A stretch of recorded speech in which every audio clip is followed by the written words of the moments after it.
Helmet ഇല്ലെങ്കിൽ ഇനി petrol ഇല്ല.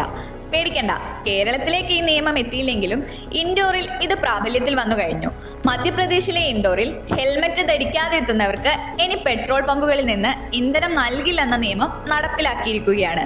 റോഡ് സുരക്ഷ വളരെ ഗൗരവത്തോടെ കാണേണ്ട വിഷയമാണെന്നും സുപ്രീം കോടതിയും ഹൈക്കോടതിയും ഈ വിഷയത്തിൽ നിരവധി തവണ സുപ്രധാനമായ വിധികളും നിർദ്ദേശങ്ങളും നൽകിയിട്ടുള്ളതിനാലാണ് ഈ തീരുമാനത്തിലെത്തിയതെന്നാണ് അധികൃതർ പറയുന്നത്. നിയമം പേപ്പറിൽ മാത്രമല്ല, അത് ലംഘിച്ചാൽ പണി ഉറപ്പാണ്. നിലവിൽ നിയമം ലംഘിച്ച 3 പെട്രോൾ പമ്പുകൾ അടച്ചുപൂട്ടുകയും ഹെൽമറ്റ് ഇല്ലാതെ പെട്രോൾ അടിക്കാൻ വന്ന് പമ്പ് ജീവനക്കാരുമായി തർക്കിച്ച ഒരു വ്യക്തിക്കെതിരെ FIR രജിസ്റ്റർ ചെയ്തിട്ടുണ്ട്. എന്നാൽ ഇതിനെതിരെയും നിരവധി പ്രതിഷേധങ്ങൾ ഉയരുന്നുണ്ട്. ജൂലൈ 30 മധ്യപ്രദേശ് ഹൈക്കോടതിയിൽ സമർപ്പിച്ച ഹർജിയിൽ പറയുന്നത് ഈ ഉത്തരവ് അന്യായവും ഏകപക്ഷീയവും ജനങ്ങളുടെ സുരക്ഷയെ മാനിക്കുന്നില്ലെന്നുമാണ്.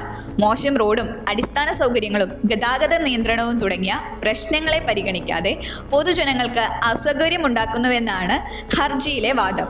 കൂടാതെ അധികാരികളുടെ കഴിവില്ലായ്മ മറച്ചുവെക്കാനാണ് ഇത്തരം നിയമങ്ങളെന്നും ഹർജിയിൽ പറയുന്നു.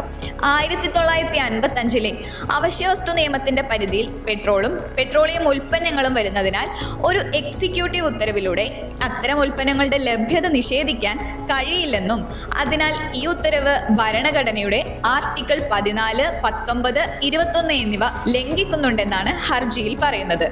ഇത് കൂടാതെ നിയമം കൂടുതൽ ശക്തമാക്കാൻ സർക്കാർ ഓഫീസുകളിലും പുതിയ നിബന്ധനകൾ ഏർപ്പെടുത്തുകയാണ്. ഇനി മുതൽ കളക്ടറേറ്റ് ഉൾപ്പെടെയുള്ള എല്ലാ സർക്കാർ ഓഫീസുകളിലും ഹെൽമറ്റ് ഇല്ലാതെ അകത്തേക്ക് കടക്കാൻ കഴിയില്ല.